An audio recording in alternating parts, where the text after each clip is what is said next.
तो आइए आज हम एक और बेहतरीन कंसेप्ट जो ऑलरेडी हमने डिस्कस भी किया है वो लेते हैं। ओबेसिटी। इंडिया जैसी कंट्री में जहाँ जफाकश लोग रहते हैं और 70% लोग जो गाँव में रहते हैं, तो वहाँ पर तो ओबेसिटी का ऐसा सवाल नहीं पैदा हो रहा है, लेकिन देखने में आया है कि बड़ी तेज़ी से हम लोग ओबेसिटी की तरफ बढ़ते जा रहे हैं। इसके क्या कारण हैं और ये क्या होता है ओबेसिटी, इसको आज हम डिटेल में करेंगे।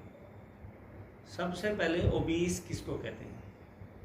ओबीस सिर्फ मोटेपन को ओबीस नहीं कहते हैं, सिर्फ मोटा होना ही ओबीस नहीं कहते हैं।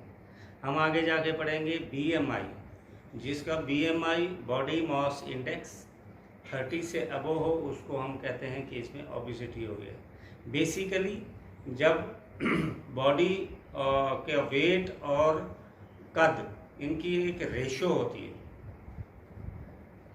और ये बाज़ाब्ता हेल्थ डिपार्टमेंट ने एक चार्ट बना के रखा होता है कि जिसकी 170 सेंटीमीटर हाइट है उसका वेट कितना होना चाहिए, जिसका 175 है उसके कितना होना चाहिए, जिसका 180 है उसका कितना होना चाहिए, जिसका 160 है उतना। बिल्कुल क्लियर कट चार्ट है, उसी हिसाब से फिटनेस देखी जाती है। तो बेसिकली क्या होता है कि the accumulation of fats in our body causes a condition which is called as obesity। जब हमारे बॉडी में फैट्स इकट्ठी होते जाती हैं, चर्बी बढ़ते जाती है। चर्बी दो जगह पे बढ़ती है, एक बढ़ती है हमारे स्किन के नीचे और एक बढ़ती है अंदर ऑर्गन्स के साथ। जैसे कभी आप में से किसी ने अल्ट्रासाउंड कराया होगा तो अक्सर अल्ट्रासाउंड वाले बोलते हैं जी फैटी लीवर है, हाँ जी हार्ट के ऊपर जो है फैट्स जो है वो डिपॉजिट हो रही हैं, दमे की बीमारी लग रही है, तो वो अंदर ऑर्गन्स के साथ भी फैट्स डिपॉजिट हो जाती है। और दूसरा स्किन के नीचे जो है फैट्स जो है रहती है। जो स्किन के नीचे है इसको हम इजीली कंट्रोल कर सकते हैं, लेकिन जो अंदर वाला है उसको भी कर सकते हैं, लेकिन वो थोड़ा सा डिफ़िकल्ट है। इसलिए accumulation of fats, accumulation of extra fats, accumulation of extra quantity of fats in our body is called as obesity। ये basically how it is possible? It is because of the increase in size of fat cells and increase in number or a combination of both। या fat cells का size बढ़ जाता है या उनकी गिनती बढ़ जाती है।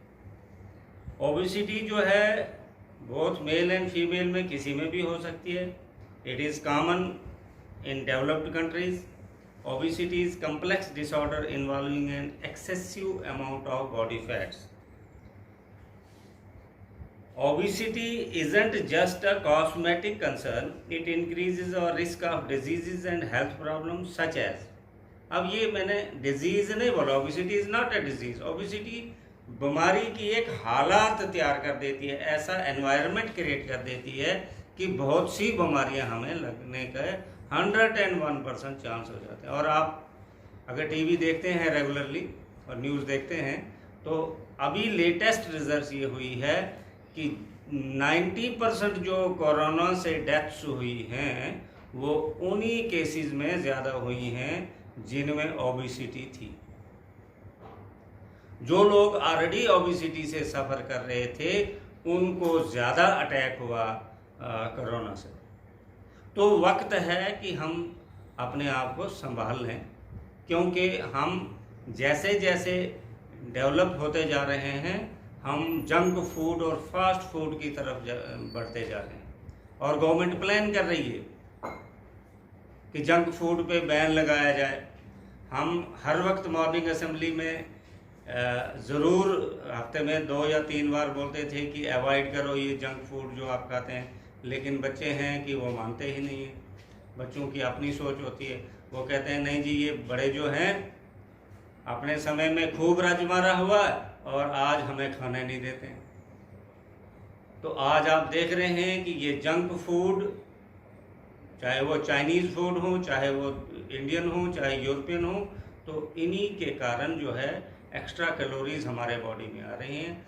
तो फिर उससे ब्लड प्रेशर है का रिस्क बढ़ जाता है, हार्ट अटैक का रिस्क बढ़ जाता है, ये ब्रीदिंग शॉर्ट हो जाती है, अस्थमा की बीमारी हो सकती है, जॉइंट पेन शुरू हो जाता है, ये डिप्रेशन जो है वो शुरू हो जाना होता है, ग्रोथ हमारी एबनॉर्मल होना शुरू हो जाते हैं, नंबर ऑफ डिजीज़ को हम वेलकम कर देते हैं। अब सिम्टम्स क्या हैं कि इसमें ओबेसिटी है या नहीं है। मैंने पहले ही लाइन में आपको बोल दिया कि कोई भी आदमी मोटा हो थोड़ा बहुत तो उसको ओबेसिटी नहीं है। ओबेसिटी के अलग से सिम्टम्स हैं, वो अभी हम डिस्कस करेंगे। सबसे पहले आपने BMI समझना है। What is BMI? That is body mass index. Body mass index करने के लिए आपको मैं होमवर्क देता हूँ। आपने अपने बॉडी का साइज मापना है सेंटीमीटर में।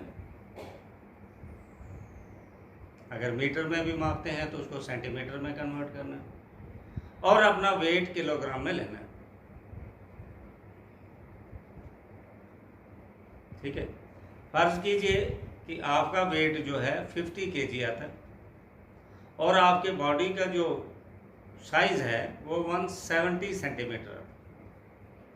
तो आपने क्या करना है, body weight divided by height square means 50 divided by 170 into 170, इसका स्क्वायर करना है।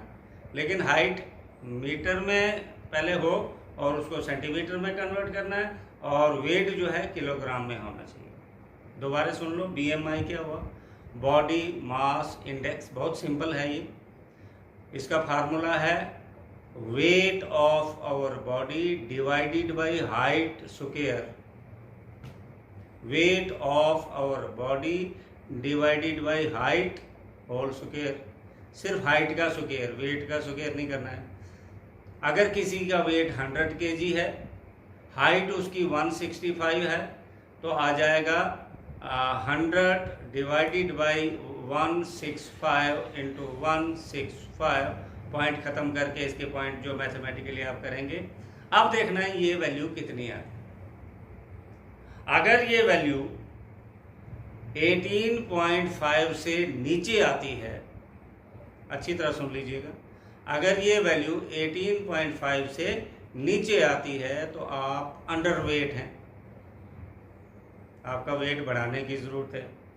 अगर ये 18.5 से 24.9 आती है तो आप नॉर्मल हैं, ना अंडरवेट है ना ओवरवेट है। इसी रेंज में हमारा जो BMI होना चाहिए।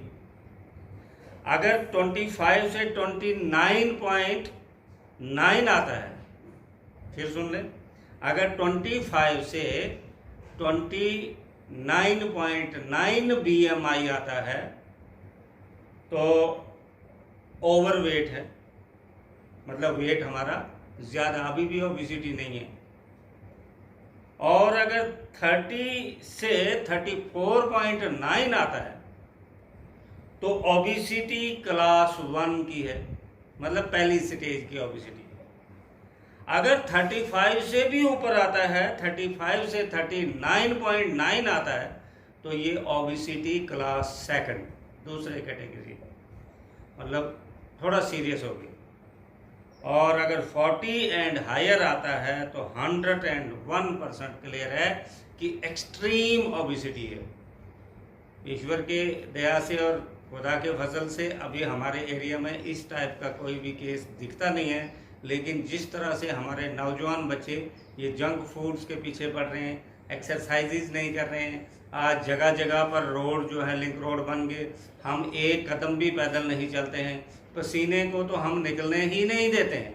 जहाँ जहाँ से पसीना निकलता है वहाँ पर हम पाउडर थमा देते हैं। घर में AC लगा है, गाड़ी में AC लगा है, तो हम एक्सरसाइज बिल्कुल नहीं करते हैं और बची खची कसर आज कोरोना ने पूरी कर दी। लॉकडाउन में वैसे ही नहीं हिलते थे, अब लॉकडाउन में हम टांग के नीचे 2 पिलोज रखे हैं, पीठ के पीछे भी एक गदेला रखा है, और सुबह से लेकर शाम तक और शाम से लेकर सुबह तक हम सोए पड़े रहते हैं। रोटी खाते हैं और सो जाते हैं, खाते हैं और सो जाते हैं, और एकदम कद्दू के कद्दू बनते जा रहे हैं। तो मेहरबानी करके अगर इन बीमारियों को आपने वेलकम करना है तो ऐसा कीजिए, अदरवाइज़ योगा करते रहें, एक्सरसाइज करते रहें,